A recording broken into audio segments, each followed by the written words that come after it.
Smart FM presents Smart Business Talk with Tung Desem Waddingin.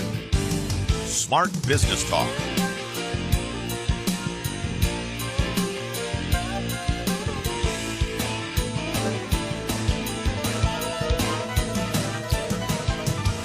Halo, selamat pagi Smart Listener dan juga Anda semuanya di seluruh Indonesia. Apa kabar? Pagi hari ini kita masih dalam suasana Happy New Year untuk kita semuanya. Dan pagi hari ini dalam Smart Business Talk perdana di tahun 2018, saya bersama-sama dengan Patung. Happy New Year Patung. Happy New Year untuk semuanya. Salam dahsyat. Salam mbahnya dahsyat. Hey, ini tahun baru kemana aja? Tahun baru ke Melbourne pada waktu itu ya. Ya cuma Melbourne aja, anaknya kan liburan, terus Ayah baru yang pindahan apartemen. Okay. Jadi bantu karena ada apartemen di sana yang harus ditata, furniturnya segala macam semuanya. Turun tangan ya. Ikut dong bantuin ya. Jadi Oke, dahsyat begitulah. banget. Dan kesempatan liburan itu adalah kesempatan untuk bersatu dengan orang-orang yang saya cintai. Jadi pada waktu di Melbourne itu bareng dengan istri saya, dengan anak saya, terus kemudian dengan mama saya. Jadi orang-orang yang saya cintai kumpul satu tempat bersama. Dan itulah kesempatan transfer pengalaman, transfer knowledge, dan tukar ilmu gitu. Jadi kalau bertemu itu waktunya adalah untuk transfer knowledge ya. Yes, transfer tetap belajar ya. Tetap always belajar. Ini memang kalau memiliki ayah pembelajar begini jadinya gitu. Dan belajarnya bukan hanya belajar plus praktek nih. Langsung praktek ya. Iya, karena kemarin tuh juga belajar dari pada waktu di sana kita nonton film gitu ya. Serinya Bruce Lee 50 seri, bayangin 45 menit kali 50. Jadi liburan nonton bareng-bareng gitu, tapi dapat pelajaran yang luar biasa. Jadi dari film serinya Bruce Lee tadi knowing is nothing, applying what you know is everything. Jadi dia dalam ilmu bela diri itu dia menghilangkan satu jurus-jurus yang tidak perlu, kembangan. Jadi yang penting geletak ndak gitu aja. Menang ndak gitu ya. Persis seperti inspirasi buku Marketing Revolution saya ya. Jadi buku itu didesain untuk menghapuskan kembangan-kembangan yang tidak penting. Jadi gerakan-gerakan yang tidak perlu, tapi kalau berantem menang ndak gitu. Kalau dipraktekkan jualan laku ndak itu, selesai aja gitu. Iya, betul. Kalau nggak berguna gerakan itu kenapa harus dipertahankan, kira-kira kayak gitu. Apalagi kalau gerakan tadi merugikan. Jadi maksudnya merugikan itu tidak efektif, tidak efisien, malah kita kena sikat gitu. Makanya kalau saya nonton filmnya Bruce Lee tadi, betapa dia punya daya saing yang luar biasa. Karena dia tidak pernah takut kalah. Jadi dia nantangin, bahkan dia di perguruannya dia ditempel begitu ya. Anytime, any day, anyhow, kapanpun Anda tantang saya, Bruce Lee siap. Jadi dia ngajak orang berkelahi itu bukan untuk pertama kali betul untuk bragging supaya dia saya jagoan, enggak, untuk belajar. Jadi untuk meningkatkan diri. Kalau dia bilang, kalau saya menang, mau nggak kamu tetap jadi guru saya loh. Kalau berantem selalu gitu. Kalau saya menang kamu tetap ngajarin ya. Ini ngajakin keluarga nonton film itu bukan berarti karena nggak mau dan nggak bisa ke bioskop dong. Oh, ini seri kok 50 seri ya. 50 tapi ini keluarga, gitu tapi ya. Ini keluarga seru juga. Oh iya, nonton bareng-bareng. Jalan-jalan gitu. Bareng-bareng gitu. Dahsyat. Makan bareng, tidur bareng, untel-untelan itu suka juga gitu ya. Seru ya. Seru. Patung, kalau sebelum kita membahas topik kita pagi hari ini gitu ya, bagaimana meningkatkan daya saing. Semuanya pada akhirnya adalah kita masuk dalam persaingan gitu. Betul, tapi tanpa kemudian, disadarin. tapi bagaimana kemudian kita bisa meningkatkan daya saing, nanti ini akan kita bahas. Mungkin sedikit review dulu tahun 2017, Patung. Pencapaian atau kalau dari sisi marketing begitu, apa yang menarik untuk kita simak di tahun 2017, Patung? Kalau dari 2017 itu yang menarik itu diawali dengan di awal tahun itu Pak Jokowi sudah ngomong bahwa ada 47 jalan tol yang akan dibangun, ternyata lebih gitu ya, 91 pelabuhan. Nah itu sebetulnya peluang yang luar biasa. Jadi para pengusaha, kalau Anda melihat bahwa tahun-tahun 2018 ini walaupun dangerous in the world, dalam arti dunia ini deg-degan juga karena Amerika nyetak duit begitu banyaknya, currency war gitu ya, itu tantangan dunianya. Terus kemudian kalau Indonesia kena bonus macam-macam ini. Jadi dengan pemerintahan Pak Jokowi membangun infrastruktur begitu banyaknya, itu terjadi begitu banyaknya peluang. Jadi ini flashback mulai 2017 Januari tuh. Waktu itu Pak Jokowi ngomong Januari tanggal berapa gitu. Nah itu sudah, ini siap-siap. Dan ternyata terbukti bahkan. Nah ini kan digeradak terus tuh, dalam arti disungguh-sungguhin pembangunan peresmian. Nah ini akan membuat peluang-peluang tanah-tanah di pintu-pintu tol itu juga akan naik mengalami dengan peningkatan ya. dramatis. Terus Oke. kemudian ekonomi juga meningkat. Kalau tadi misalnya nganter barang butuh 3 hari 3 malam, nah misalnya sekarang 5 jam selesai. Kalau tadinya macet-macet harus 5 jam, sekarang 15 menit. Nah itu tentu saja akan meningkatkan perekonomian. Jadi tadinya petani-petani yang harusnya kalau mau ngirim barang itu lama dan rusak, itu jadi harganya Iya, murah, sekarang iya. bisa cepat dan Jalur distribusi jadi lebih ya, lancar jalurnya akan ya. lebih lancar, perekonomian akan bergerak. Jadi Indonesia on the right way untuk menuju kemakmuran. Oke, Pak Tung kan banyak di tahun 2017 yang juga berpikir nih ngapain sih pemerintah kok kayaknya ribet banget gitu ya, bangun-bangun infrastruktur, buang-buang uang, harus sampai ngutang lagi dan sebagainya. Oh, ngutang aman selama utangnya produktif, nggak dikorupsi ya gitu ya. Untuk betul-betul untuk utang produktif loh ini gitu ya. Iya. Bukan utang konsumtif loh. Iya. Oke, ini sudut pandangnya ternyata salah ya, yang kayak gitu ya, Pak Ya Tung. kalau Anda bilang, oh ngutang ngapain bangun? Terus untuk apa? Selain kalau nggak bangun. Mm-mm. Kalau utang untuk konsumsi itu justru yang salah. Dan utang Indonesia termasuk paling rendah loh. Dibanding Vietnam, dibanding Filipina, dibanding Thailand, dibanding Malaysia, kita termasuk paling rendah dibandingkan dengan gross domestic product yang seperti yang sudah saya bahas beberapa waktu yang lalu dengan segala sumbernya gitu ya. Berarti kalau gitu kita in safe track lah, kira-kira begitu ya, Ya, Pak Tung ya. dan kelihatannya tertangani lah itu jadi very good one. Memang banyak yang masih kaget-kaget karena tadinya misalnya bea cukai agak longgar, sekarang lebih tertib. Kenceng, Nah, tapi gitu itu juga ada efeknya. Efeknya apa? Efeknya harga akan naik juga. Nah, itu juga peluang bagi Anda yang pengusaha. Anda melihat sekali lagi itu Peter Drucker ngomong, peluang khususnya peluang bisnis selalu always timbul ketika terjadi perubahan gitu ya. Jadi kalau tidak ada perubahan ya peluangnya kalah banyak dengan terjadinya perubahan. Oke, jadi kalau justru kita harus bersahabat dengan perubahan lah, kira-kira Dan demikian. itulah dengan demikian kita bisa meningkatkan daya saing kita. Kalau lawannya mumpung lagi mengeluh, ketika bener. nah kayak misalnya pada waktu Bali mengalami masalah kena Gunung. bom zaman dulu Iya, gitu ya. iya. Nah itu kan ketika drop, saya ngasih coach untuk BPR Lestari, saya bilang ini peluang loh. Lu kok peluang? Lah orang pasang iklan tidak ada. Koran padahal tiap hari harus dicetak. Ini kesempatan kita deal, pasang iklan setahun dengan biaya mbahnya murah. Dan kalau orang lain tidak pasang iklan, kita pasang iklan dengan biaya murah, kita menonjol. Daripada semua orang pasang iklan, biayanya mahal-mahal, efektivitas berkurang. Nah kemudian dia lakukan deal 1 tahun, setiap minggu minimal sekali 52 kali, dapat bonusnya sekian puluh kali dengan biaya sepersekian lebih murah. Betul. Diskonnya Malah kebanjiran 70%. justru. Nah dengan demikian dia meledak pada waktu yang lain tidur, dia lari duluan. Jadi sebetulnya untuk meningkatkan daya saing salah satunya begitu ya, biaya marketing tadi juga tetap harus ada dan efektif dan efisien. Baik. Tidak boleh mubadir, dibuang-buang seperti jurus tidak penting kayak Bruce Lee tadi gitu ya. Enggak penting enggak itu laku enggak itu. Tadi Itulah Pak di Tung- buku marketing revolution saya ya. Pak Tung mengatakan justru ketika kalau kita melihat ada banyak orang yang lagi mengeluh, bersungut-sungut, ini kesempatan buat kita melesat duluan. Iya, karena kalau mereka Dia fokus lagi menghabiskan energinya energi di situ kan. untuk yang negatif, kita Iya, fokus iya. solusi. Nah, Nah, itu dia. Oke, ini sudah mulai dibukakan satu nih. Itu bocoran aja Ya, bagaimana kemudian kita bisa meningkatkan daya saing kita di tahun 2018, Smart Listener dan juga sahabat Sonora. Kami mengundang Anda bisa mempergunakan line SMS dan juga WhatsApp kami di pagi hari ini. Minta maaf karena ada kerusakan pada nomor kami, sementara Anda bisa pergunakan line SMS dan WhatsApp di 0816 16 36 277. Saya ulang di 0816 16 36 277.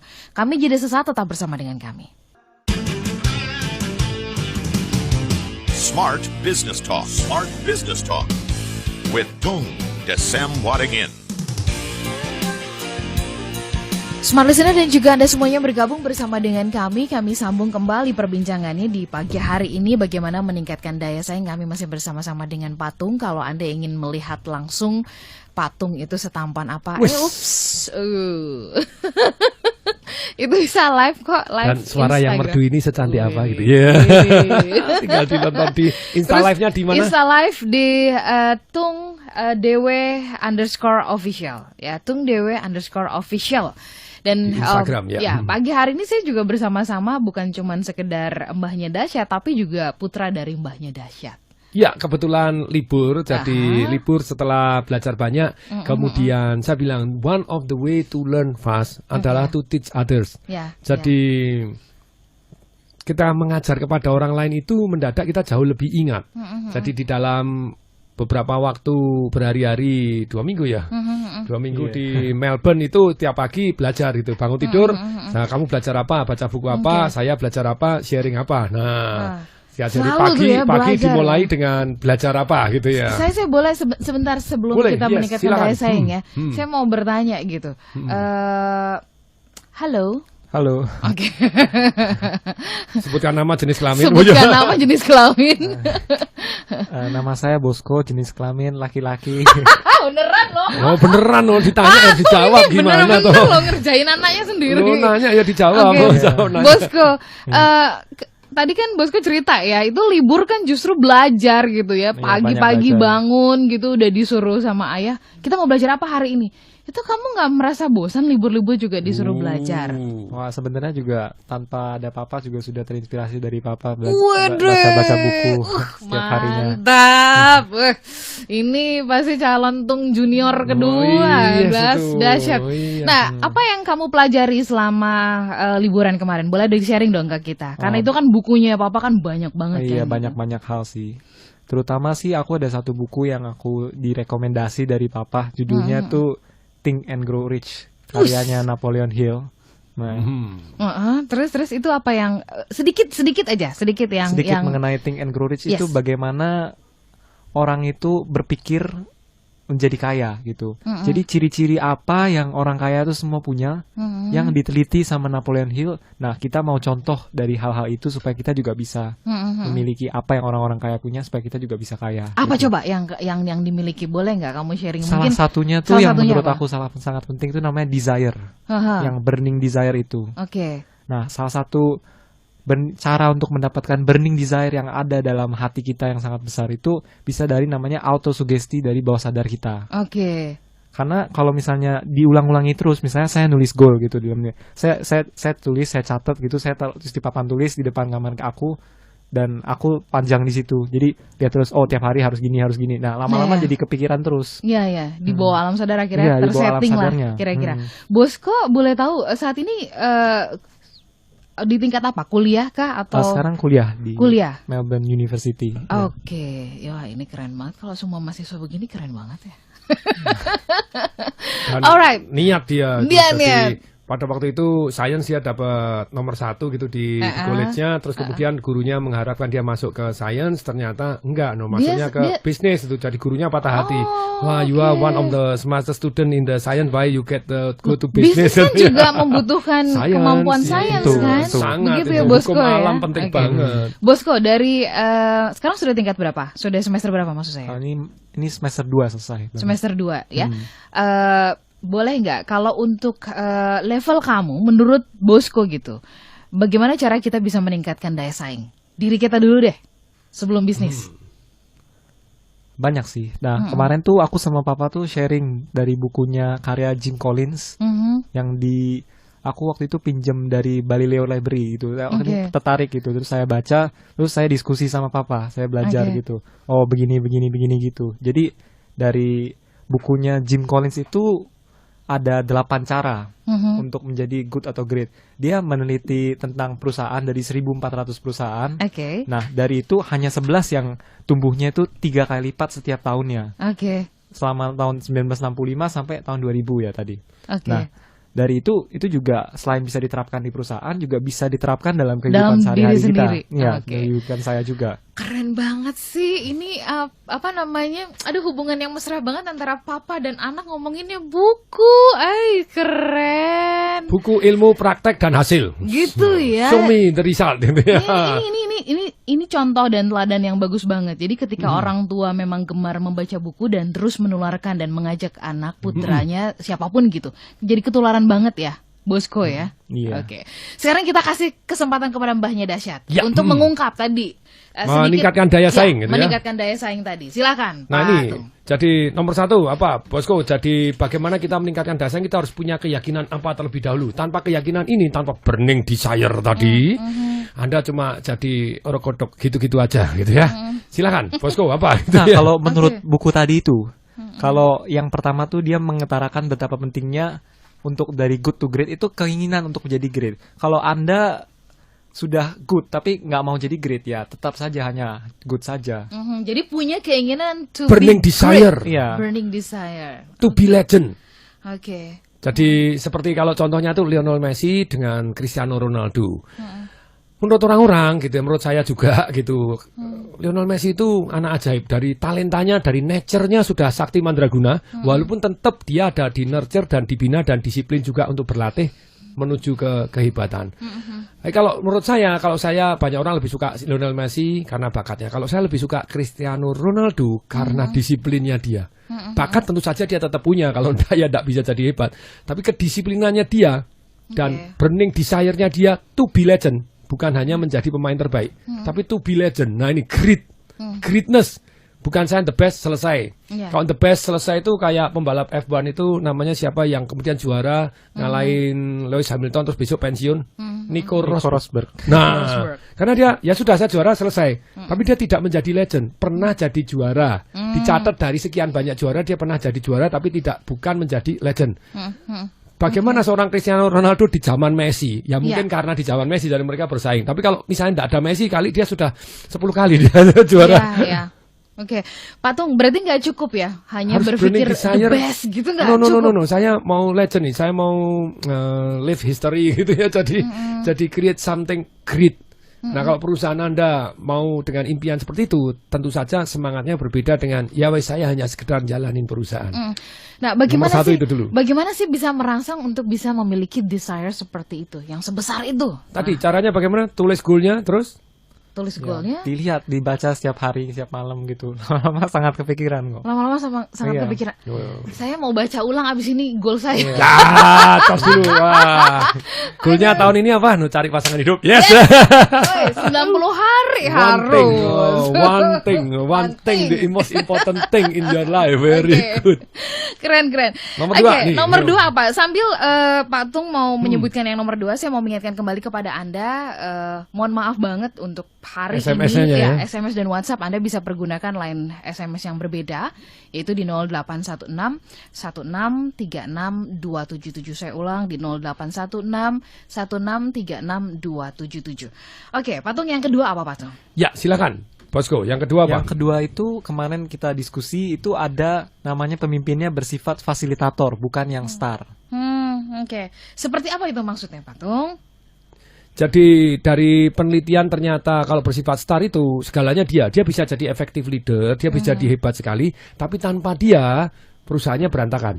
Nah, tapi kalau yang level 5 ini adalah level 5 jadi bersifat fasilitator. Ini contohnya tentang kemarin kami bahas ada satu orang namanya Ray Dalio. Siapa itu, Bosco? Ray Dalio itu siapa? Jadi Ray Dalio itu dia CEO dari suatu perusahaan hedge fund yang dalam 26 tahun terakhir ini 23 tahun dia menghasilkan uang atau surplus gitu. Nah, dan dari 26 tahun ini dia hedge fund itu menghasilkan uang lebih banyak dari hedge fund manapun di dunia ini. Bahkan mengalahkan Warren Buffett. Dia itu juga salah satu orang terkaya di dunia, peringkat 47 di dunia. Dan yang aku suka dari dia tuh dia berpimpin di fasilitator dengan dia bertanya kepada dirinya sendiri, how do I know I'm right dulu. Wow. Jadi contohnya bersifat fasilitator itu ditegaskan oleh Ray Dalio bahwa dia memimpin itu tidak pakai autokrasi. Jadi pokoknya saya benar. Juga tidak pakai demokrasi. Oke. Mengejutkan. Oh iya? Kita selalu mengagung-agungkan demokrasi. Demokrasi ya betul. Dia enggak. Bagaimana kalau demokrasinya itu di antara orang goblok? Keputusannya ya sedikit lebih bagus dari para goblok lah, goblok dikit lah, lebih pintar dikit dari goblok dia bilang gitu. Jadi salah. Tidak bisa. Ya nggak salah sih, tapi maksudnya ya goblok dikit. Tapi dia lebih pintar dari goblok dikit. Iya, lebih pintar dari goblok dikit. Tapi tetap kategori goblok gitu ya. Kalau bukan autokrasi dan kemudian juga bukan demokrasi, lalu apa? Apa, Bosco? Namanya dia meritokrasi.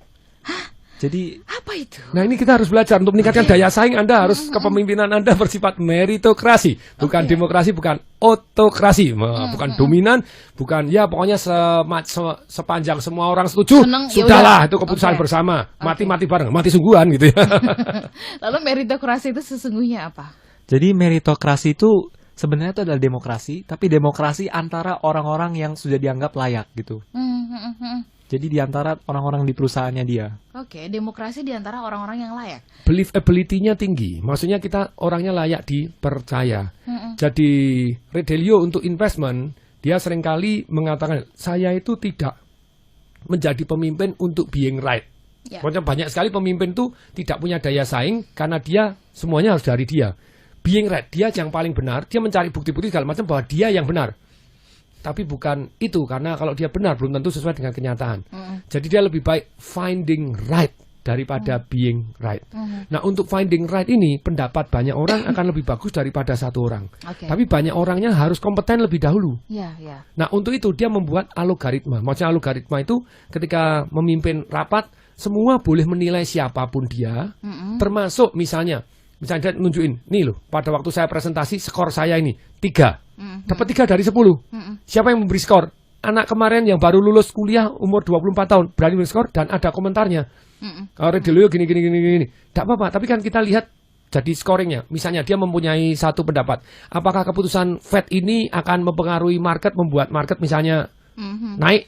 Ya. Akan buat naik keputusan Federal Reserve gitu ya. Oke. Kemudian begitu diangket 70% mengatakan bahwa ya ini akan naik. Alright. Tapi setelah dipakai bobot tadi, bukan demokrasi tapi meritokrasi, orang ini sudah punya pengalaman berapa tahun, sudah mempunyai usulan yang membawa hasil positif berapa banyak, terus kemudian dipertimbangkan dengan bobotnya masing-masing, dengan istilahnya kelayakannya dia, kemampuannya dia, ternyata kebalik, 80% malah beratnya menyatakan bahwa ini tidak mempengaruhi, bukan naik, ini malah turun. Oke, sampai di situ dulu. Nanti Yes. kita akan sambung lebih dalam lagi, kita tajamkan mengenai meritokrasi ini. Saya juga makin penasaran dengan hal Bukan ini. demokrasi, Ya. Oke. seru juga itu ya. Kita sambung selepas jeda, kami kembali untuk Anda. Smart Business Talk. Smart Business Talk. With Tung Desem Wadingin. Smart Listener dan juga Anda semuanya bergabung bersama dengan kami. Senang sekali pagi hari ini dalam Smart Business Talk, bagaimana kita bisa meningkatkan daya saing, bukan saja daya saing bisnis kita, produk kita, tapi kemudian diri kita juga. Jadi ini meningkatkan daya saing kita secara menyeluruh lah, kira-kira demikian ya. Sudah ada 2 yang menarik tadi yang disampaikan, ini kolaborasi antara Tung Desem Senior dan Tung Desem Junior. Patung dan juga Bosco ya. Yes, Bosco Tung Waldo Kamajaya. Nah, dan yang menarik adalah Bosco ini sangat, kalau dari tadi ceritanya ya, mungkin Anda bisa mendengarkan bagaimana beliau kayaknya menikmati, enjoy banget gitu loh, ngobrol, diskusi, dan kemudian dapat pemahaman-pemahaman yang baru. Begitu nggak sih Bosco? Oh, iya, Dugaan setuju. saya setuju ya, benar Iya, ya? Setuju. Kamu sangat menikmati banget ya diskusi Iya. bareng sama Papa gitu ya. Oke. Kita juga menikmati. Nah, Oh ya, semoga smart listener seluruh Jakarta Raya juga menikmati. juga menikmati. Dapat manfaat. Itu sebabnya sudah mulai banyak yang bertanya nih. Yes, dengan Kita senang cicil hati. dulu boleh ya? Boleh dengan senang hati. Oke, bagaimana meningkatkan daya saing? Tadi sudah ada 2 poin, dan ini komentar dari Inyoman Widya, Pak Inyoman Widya. Selamat pagi Pak Tung dan juga Bosco. Saya sebenarnya pengen banget anak saya suka baca buku. Wah, Ya, ini Bosco boleh kasih jawaban juga ya. Dia laki-laki sekarang kelas 3 SMA, tapi selalu menolak katanya. Padahal saya sudah kasih contoh dan seneng banget beli buku dan membacanya. Mohon tips. Nah, silahkan. Ini tipsnya mungkin Bosco yang harus bocorin. Silahkan gitu ya. Kok bisa kamu tuh suka banget membaca buku dan banyak banget, kayaknya enak, enjoy, bahkan diskusiin gitu. Dari kecil itu rewardnya baca buku. Oh, dari kecil. Jadi misalnya ada prestasi hal kecil aja, zaman kecil masih ngompol misalnya gitu ya. Kita centangin, kita kasih bintang, kita kasih stiker supaya kalau tidak ngompol. Berturut-turut tidak ngompol misalnya begitu ya. Kalau sudah berturut-turut misalnya 10 hari tidak ngompol, boleh beli 5 buku. Oh, gitu. Jadi buku itu adalah reward gitu. Buku adalah hadiah ya. Jadi pergi ke toko buku beli Masih ingat kah? Ya. Masih. Masih ingat ya. Oke.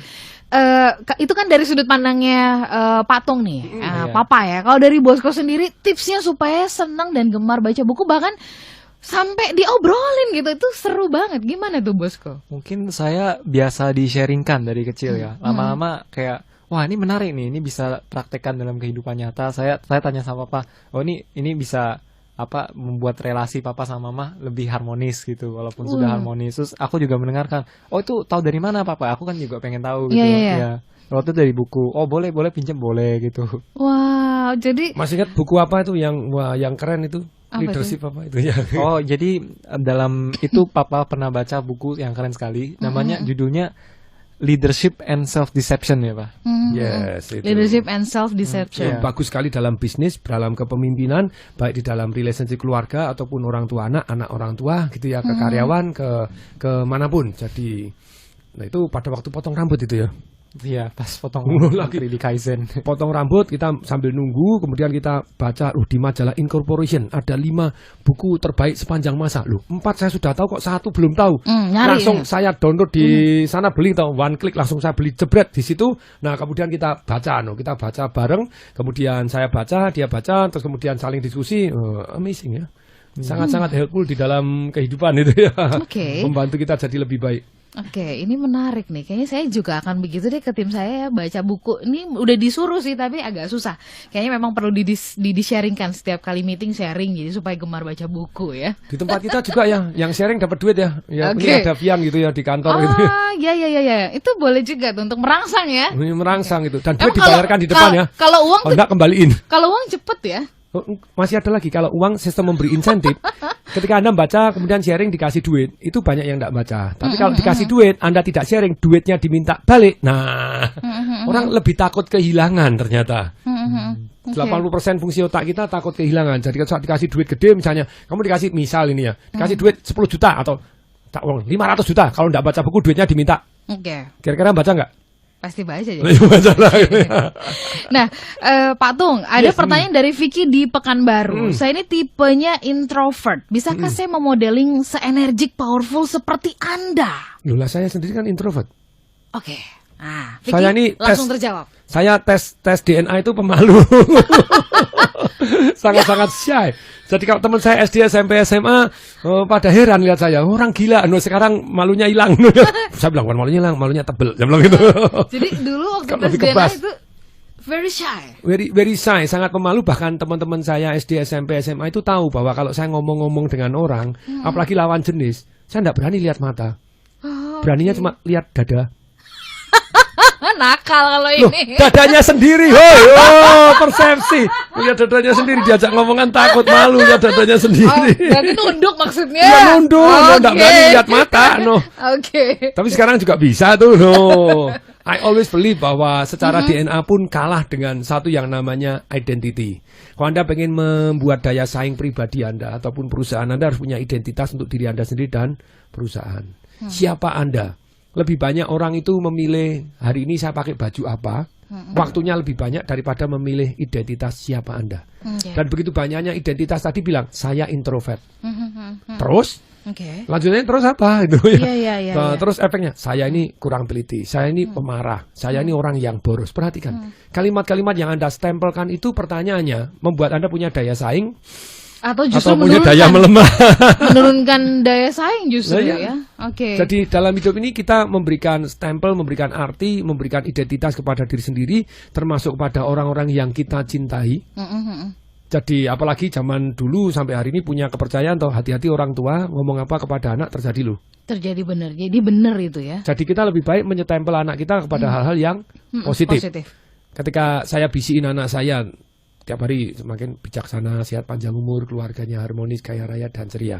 Jadi orang yang bersyukur, positif, mau maju dan tangguh. Nah itu tanpa sadar masuk ke dalam alam bawah sadarnya. Bisa besar jadi bisnismen, sukses, kaya raya, bawa manfaat untuk orang banyak. Oke. Learning what really matters in life, belajar ilmu-ilmu yang penting dalam kehidupan gitu ya. Iya. Jago memprioritaskan tuh hal-hal yang membawa manfaat. Nah, ketika kita terus mengatakan hal-hal yang positif, memberikan identitas. Bosku Maka aja ya. terjadilah seperti itu. Bosku orang yang teliti atau tidak teliti? Teliti dong. Oh, iya. Oh.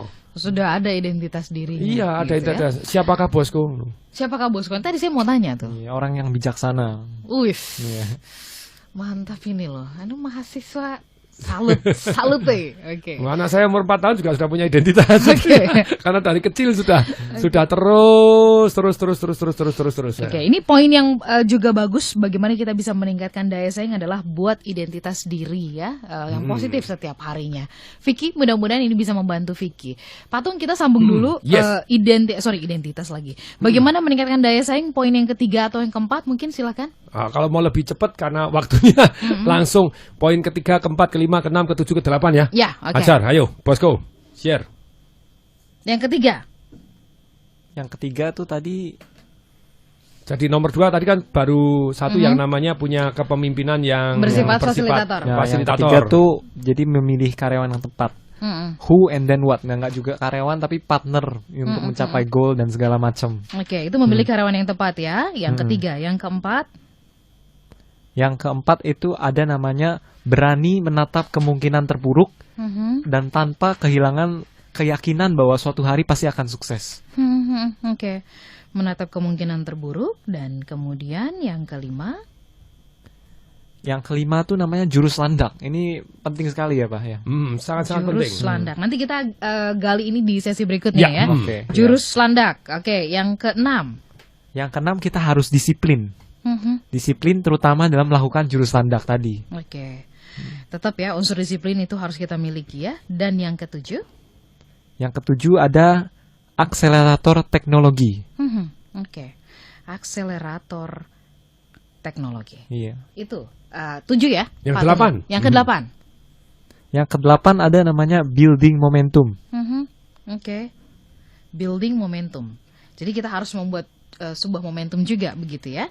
Yang kesembilan. Sudah, 8. Oh oke, 8. Baik, kalau gitu kita punya waktu banyak nanti di sesi berikutnya untuk kita gali lebih dalam, terutama soal yang berani menatap kemungkinan terburuk tanpa kehilangan harapan gitu ya. Kenyataan yang terburuk berani Ya. kita hadapi ya. Terus jurus landak, dan apa ini jurus landak? Ini tadi Bosco mengatakan satu hal yang juga tidak kalah penting untuk kita gali lebih dalam di sesi Untuk berikutnya. meningkatkan daya saing Anda. Untuk meningkatkan daya saing. Bukan berteman atau dekat-dekat dengan landak, tapi jurus landaknya yang kita pergunakan. Apa Yes. itu? Kita bahas setelah kami jeda untuk satu sesi yang terakhir. Smart Business Talk. Smart Business Talk. With Tung Desem Wadingin. Smart Listener dan juga sahabat Sonora di seluruh Indonesia, saya ingin menyapa Anda yang ada di Kota Pontianak, kemudian Lampung, Bangka, Aceh, Padang ya. Lalu kemudian Anda yang ada di Kota Bandung, Semarang, Purwokerto, Solo, Medan. Bali ya. Tadi sudah disebut Ini belum jaringan ini belum. Sonora dulu. Oh, jaringan Sonora. Saya Oh, iya. absen. Wes, apal. Bali gitu ya. Selamat pagi semuanya. Dan saya juga ingin menyapa Anda yang ada di Kota Manado, Makassar, Balikpapan, Banjarmasin, Medan, Palembang, Pekanbaru, Yogyakarta, Surabaya dan juga tentu saja Jakarta. Saya begitu mendarat di Medan ya beberapa waktu yang lalu. Ceritanya kan mau beli oleh-oleh buat mama gitu kan. Wow. Sebelum membeli oleh-oleh, wow, ini bulan Januari Patung sudah akan berseminar di Medan, luar biasa. Langsung saya sharing ke teman-teman di daerah. tanggal 20. Patung hebat. Welcome to Aku Medan, bilang, ya. "Wede." Dengan Pak James Gui juga. Dengan Pak James Gui juga. Ada tiga. Ada Ibu Elvi juga. Ada 4 gitu ya. Ini kolaborasi yang luar biasa. Jadi buat teman-teman yang ada di Medan, silakan loh kalau mau ketemu dengan Patung dan mendapatkan pembelajaran ya, silakan Anda bisa bergabung di dalam seminar ini. Dan kalau misalkan ada yang ingin mendaftar, Anda bisa menghubungi tim kami di Medan juga bisa, atau Anda bisa segera menghubungi. Nah, ini dia. Ini Sales and Marketing Revolution ya. Sales and Marketing Revolution itu kolaborasi dari Tung Desem Wadingin. Jadi ini materi-materi yang terbaru dan hasil-hasil bagaimana saya membantu perusahaan-perusahaan BMW yang di Malaysia dari 25 mobil jadi 100 mobil, naik 400%. Samsung yang mau jualan televisi sisa 4.000, nggak usah turun harga, dinaikkan harga malah jadi langsung dalam 3 bulan habis. Singtel mengalihkan 40.000 pemakai operator lainnya ke Singtel hanya dalam waktu 2 minggu. Jualan lift Lines, banyak orang tidak pernah dengar apa itu lift Lines gitu ya. Waktu pameran biasanya 0 jadi 45 lift laku gitu. Helm DMI 20 helm sehari jadi 2000 helm sehari. Nah itu marketingnya apa? Kemudian Pak James juga bawakan tentang jurus-jurus super sellingnya dia, cara jitu untuk menjual kepada siapa saja paling cepat tuh buat customer Anda merasa wow, cara closing mendapatkan order 3 kali lebih cepat gitu ya. Nah, Anda ini silahkan Anda daftar saja di nomor telepon ini 0859. Ini nomor telepon di Medan ya, Anda bisa WhatsApp, Anda bisa ini 0859, masukkan nomor handphone Anda. Di tanggal 20 ini ya sekali itu aja gitu ya. 0859 dan ini 110% money back garanti. Satu-satunya seminar yang memberikan 110% money back garanti gitu ya. 0859 22 82 9499. Saya ulangi ya. 0859 22 82 94 99. Masukkan handphone Anda sekarang juga, Anda di Medan sekitar ataupun yang mau berjalan-jalan membuka mata ke Medan, why not gitu ya. Seminar 1 hari yang bermanfaat. 0859 masukkan handphone Anda 0859 22 82 9499. Saya ulangi sekali lagi 0859 22 82 9499. Oke. Yes. Pak Tung, kita sambung dulu soal bagaimana meningkatkan daya saing tadi ya. Yang ketiga, memiliki karyawan yang tepat, berani menatap kemungkinan yang terburuk. Boleh nggak? Yang paling buruk. Iya, kenyataan bukan kemungkinan ya. Kenyataan atau kondisinya saat ini yang paling buruk. Mungkin boleh diperjelas ini maksudnya seperti apa begitu? Kan bukankah setiap kita senangnya adalah berada di situasi yang bagus dong, yang nyaman dong begitu? Nyaman itu seringkali adalah salah satu faktor yang membuat kita tidak maju lagi. Jadi kalau kita mau berjuang itu biasanya keluarlah dari zona nyamannya. Tentukan goal yang lebih besar sedikit gitu ya, yang menantang kita. Jadi kalau kita nyaman itu kita istilahnya keberhasilan itu membuat kita tend to ponder. Jadi untuk relax untuk sana. Kalau menjadi juara, Anda setelah juara relax tidak juara lagi. Tapi kalau Anda pengen jadi legend seperti Cristiano Ronaldo, seperti pemain basket siapa, bosku? LeBron James. Nah, itu di mana-mana dia tidurnya itu bawa 2 pelatih. Jadi mau berlibur boleh harus ada lapangan basketnya. Iya. Kemarin dinobatkan sebagai most valuable player, hari ini masih latihan. Persis Cristiano Ronaldo. Hari ini gini yang lain party ya, dia tetap latihan. Itu tetap physically fit dan super istilahnya freak dalam arti untuk menjadi lebih baik. LeBron dulu dia kamu badannya kecil, terus semester berikutnya langsung boom, gede, langsung besar, langsung kekar gitu. Oh, kamu nggak bisa shoot 3 point. Besok sesi berikutnya latihan terus 3 point tembak juga masuk. Jadi dia nggak pernah mau diomong kamu jelek. Yang jelek dia perbaiki dengan jadi lebih baik. Jadi benarilah menatap kenyataan buruk. Kadang orang nggak mau menatap kenyataan diri paling buruk. Salah satu contohnya Kimberly Clark Tissue. Itu salah satu perusahaan yang tumbuh 3 kali lipat lebih besar dibanding saingan sejenis selama 15 tahun berturut-turut dibanding Scott Pepper gitu ya. Kimberly Clark itu menatap kenyataan paling buruk bahwa produksi di Amerika sudah tidak menguntungkan lagi karena biaya buruhnya terlalu tinggi. Tidak bisa bersaing dengan dari China, dari India, dari Vietnam. Lalu apa yang Indonesia tidak dimasuk ya. Aneh gitu ya. Ya, kebanyakan demo. Nah, produktivitas sangat penting dan ternyata dia berani memutuskan untuk menutup pabriknya. Menatap kenyataan paling buruk, harus tutup pabrik ya dia tutup. Dan kemudian apa yang dilakukan setelah menutup? Ditutup pabriknya memang bahwa orang-orang dikasih pesangon, salah satunya saham dari perusahaannya. Kimberly Clark fokus kepada 2 hal saja, penelitian dan marketing. Penelitian untuk mengembangkan teknologinya tisunya, marketing untuk tisunya. Dan akhirnya Kimberly Clark tumbuh 3 kali lipat lebih besar dari Scott Pepper selama 15 tahun berturut-turut. Dan itu berani menatap kenyataan yang paling buruk seperti itu. Jurus landak. Ayo, Bosco yang cerita jurus landak. Jurus landak ini maksudnya apa, Bosco? Jadi jurus landak ini kenapa dinamakan jurus landak dulu? Nah, jurus landak ini dinamakan sebagai jurus landak karena landak itu kan secara otak tuh jauh lebih kecil daripada rubah misalnya yang mau makan itunya, makan landaknya. Tapi landak itu tiap kali ngeluarin durinya, langsung rubah tuh nggak pernah berhasil makan landak itu. Walaupun rubah tuh otaknya lebih besar, larinya lebih kenceng.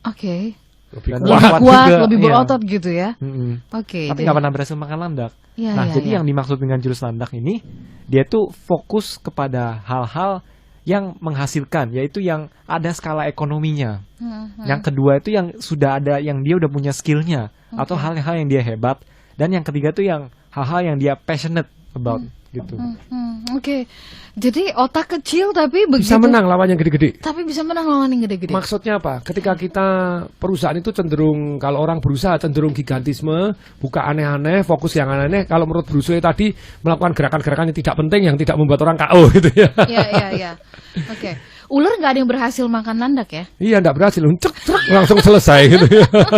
Wah, keren juga ya. Bener alam menyediakan, Tuhan menciptakan dia dengan pertahanan dirinya itu luar biasa. Fokuslah kepada yang satu. Gini loh, kalau Anda jenis bisnis itu strategic management. Itu Pak Arief Yahya, Menteri Pariwisata, itu dia akan doktor di bidang strategic management. Nah, dia berhasil meyakinkan kepada Pak Jokowi gitu bahwa Pak Jokowi ini lihat penghasil devisa Indonesia itu pariwisata nomor 4. Tapi kita yang cenderung naik, yang 3 cenderung turun. Nomor 1 minyak, yang nomor 2 batu bara, nomor 3 kelapa sawit. Nah, dia bilang trennya berikutnya harusnya yang dicurahkan itu yang strategik. Yang mana? Ke pariwisata. Kalau ke minyak ya bisa, tapi minyak 8 tahun kemudian baru produksi. Keburu turun nanti gitu ya presidennya. Jadi kemudian dia strategik, jadi curahkan kepada yang paling menghasilkan. Pariwisata ini sangat-sangat menghasilkan, dan Indonesia potensinya jauh lebih besar dibanding Thailand, dibanding Singapura, dibanding ini, tapi kita masih terlalu kecil. Nah, pertanyaannya, lah budget marketingnya berapa? Ternyata kita juga jauh lebih kecil, banyak kecil dibanding mereka-mereka semua negara-negara lain. Nah, dengan jurus strategik ini yang ada skala ekonominya. Makanya di tahun 2017 kemarin itu penghasil devisa yang namanya pariwisata sudah menginjak nomor 2. Ngalahkan tambang minyak, ngalahkan batu bara. Yang nomor 1 masih kelapa sawit, di plus minus 2019 goalnya jadi nomor 1. Tapi untuk nomor 1 butuh fokus, kan ini ada skala ekonominya. Berarti kita secara strategik duit kita dicurahkan kepada hal-hal yang paling bermanfaat. Waktu kita, tenaga, pikiran, uang, usaha kita harus masuk kepada 3 hal tadi. Satu, yang punya skala ekonomi. Kalau Anda bisnis apa? Anda ya hobinya mancing ya, cuma mancing doang, tidak ada skala ekonominya.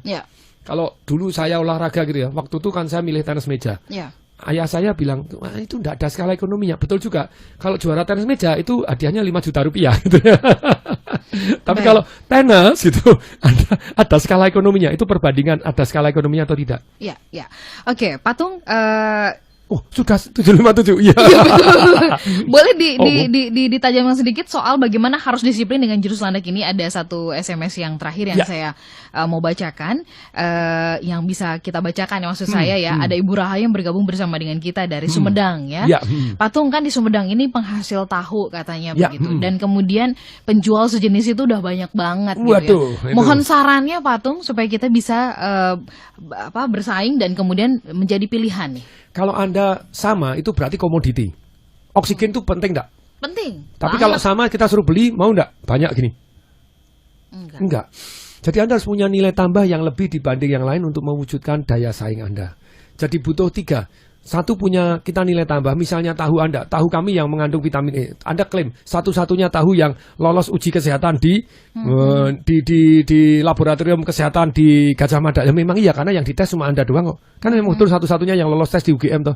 Karena Anda teskan, tapi kan itu menimbulkan kesan yang lain seolah-olah tidak sehat. Tapi Anda langsung, itu salah sendiri orang punya persepsi seperti itu. Tapi kalau Anda, kami satu-satunya tahu yang lolos tes dari uji kesehatan di UI misalnya. Yang lain kan memang tidak pernah diteskan, salahnya sendiri gitu ya. Betul. Itu berarti tahu saya yang paling sehat. Misalnya Anda punya satu klaim, yang kedua memang betul-betul punya nilai tambahnya yang bermanfaat. Misalnya tahu kami mengandung vitamin yang paling lengkap, misalnya begini. Anda klaim yang apa yang memang dari hasil penelitiannya misalnya. Atau tahu kami paling disukai oleh Tong Disambaringin, disukai oleh artis Sandra Dewi misalnya, apapun. Ada endorser yang orang beda begitu ya. Jadi nomor 1 harus punya nilai tambah, yang kedua punya faktor kali kalau Anda mau bersaing. Yang jualan jangan hanya Anda sendiri, tapi distributornya banyak. Yang ketiga harus rela berbagi, membagi untung kepada distributor sehingga semangat untuk berjualan.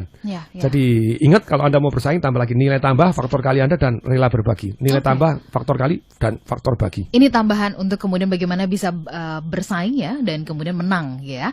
Kalau disiplin tadi? Kalau disiplin? Ya disiplinlah melakukan Jurus landak tadi. Jurus landak tadi. Fokus yang ada skala ekonominya, fokus yang Anda bisa jadi yang terbaik, dan yang Anda suka, yang passionate. Oke. Menutup perbincangan kita, Patung. Ya. Bagaimana kemudian membungkus semua tips tadi, berani bersaing tadi, begitu ya, supaya itu kemudian menjadi kenyataan. Banyak yang mengatakan, saya udah sering dengar programnya Patung, tapi kok hidup saya nggak berubah, katanya begitu. Dengar toh tadi, knowing is nothing, applying what you know is everything. Jadi teruslah dalam hidup ini membuat nilai tambah, memanfaatkan nilai tambah. Caranya bagaimana? Semua yang namanya wealth ataupun kesejahteraan secara ekonomi itu selalu timbul dari penemuan. Penemuan bisa 0 to 1, bisa 1 to many. 0 to 1 Anda dari tidak ada menciptakan jadi ada. Kalau 1 to many tadi toh, ketika something yang sudah ditemukan kita buat lebih bagus lagi. Kita dapat dari China yang bagus apa, kita pelajari, bawa di sini, sebarkan, boleh. Dari India yang bagus mana, bawa ke sini, sebarkan, boleh. Dari Sumedang tadi tahu yang bagus mana, bawa ke seluruh Indonesia, boleh. Nah, tapi sekali lagi, teruslah meningkatkan diri, dan yang namanya invention atau penemuan tadi selalu datang dari karena kita mau belajar dan mau meningkatkan diri, mau terus keluar dari zona nyaman kita. Oke. Lengkap sudah perbincangan kita, Bosco. Terima kasih ya. Lain waktu kita sambung kembali ngobrol-ngobrol bersama dengan Bosco juga ya, Patung. Yes. Kita ketemu 2 pekan dari sekarang. Sukses untuk Patung dan juga keluarga. Saya Nurlija Dan Tung Desem Waringin. Dan Bosco juga. Oke. Salam dahsyat. That was Smart Business Talk with Tung Desem Waringin. Brought to you by Smart FM Network.